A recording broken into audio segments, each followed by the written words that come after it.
Welcome to the Catholic Network, the network in Taraba State that fits you in on everything Catholic. I am yours, as always, Reverend Father Abraham Soma. You'll be hearing today about prayer, which is one of the pillars of the Lenten season, the season that we are in now. I pray and hope that you will listen, learn, and also reflect on it. May be blessed as you watch. Prayer, fasting, and almsgiving. And today's liturgy focuses specifically on prayer.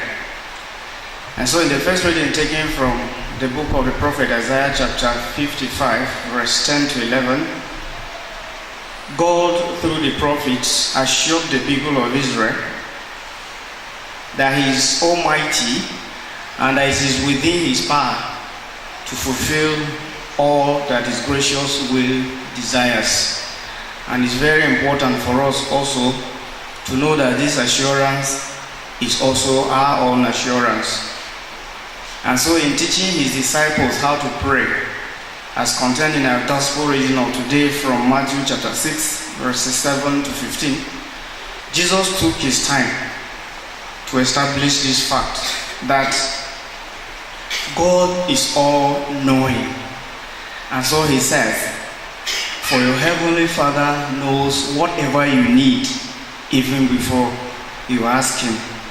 Matthew chapter 6, verses 8. Now if you go to the Gospel of Luke chapter 11 from verse 1, the prayer of our Father was a specific request that was made by the disciples to Jesus. They say, while they saw him pray, they said, Lord, teach us to pray the way John taught his disciples.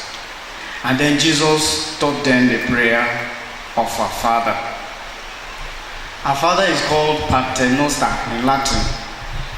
There are versions in our local dialects.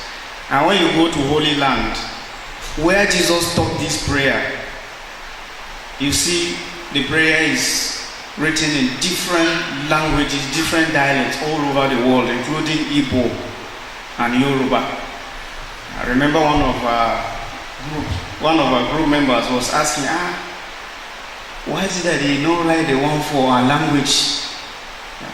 So I asked him, which language are you? He said, I said, well, if you come here and give them good dollars, they will write it in your language and also put it there. But basically, our Father is the most popular prayer in Christendom.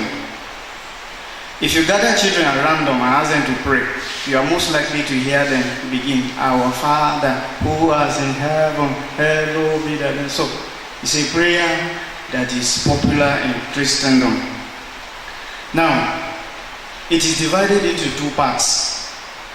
The first part addresses God and acknowledges him as a very powerful Father. And that is what the first reading also says.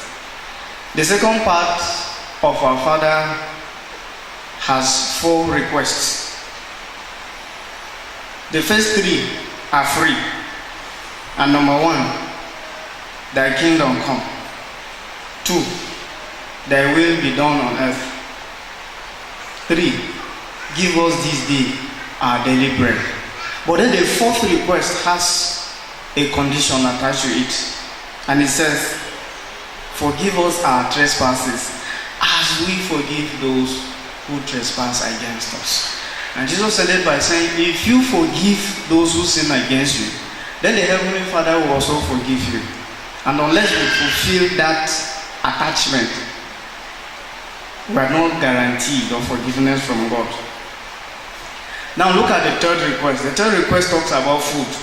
Give us this day our daily bread. And then the next request is about forgiveness. And forgive us our sins. Now that means, my brothers and sisters, as much as we need food for our body to grow, for our body to be alive, we need forgiveness for our own spiritual nourishment. That is why forgiveness is coming soon after bread. Forgiveness is giving another person or yourself an opportunity to try again. That is what forgiveness means.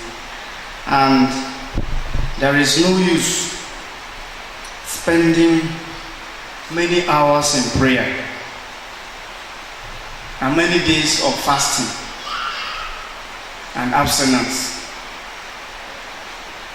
and spending so much cash that you're either giving the poor people or buying items or food to give people when you cannot forgive.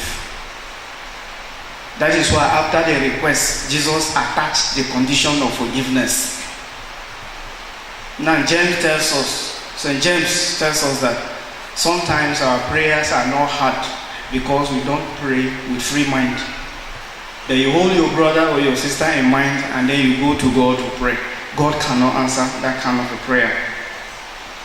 During Lent, therefore, we are called upon to forgive others and to forgive ourselves in love. According to John F. Kennedy, he said, forgive your enemies, but don't forget their names. Forgive your enemies, but don't forget their names. Now that is forgiveness out of love. Because if you don't forgive people out of love, you will say, I will never have business to do with that man. And you will not even remember the person's name. You may know the person's name, but if they are talking about the person, you say, is it that man? Now that is not forgiveness. Forgive your enemies, but do not forget their names. And so a man was expected in heaven 2 days after Peter did not see him. So Jesus sent Peter to go and find out because we were expecting the man in heaven. And as Peter was passing along hellfire, he saw the man in hell. When I say, my brother, we are expecting you. Why? You miss your way and you are here. The man said, Peter, I didn't miss my way. I was passing, I saw my enemy, my neighbor. It's here. So I came to this place to finish the business. As I'm talking to you now, I'm standing on his head. So if you cannot forgive while you are alive here, my brothers and sisters, even in hell, your spirit will not rest. It will be going after your enemies, to be pursuing people. That is why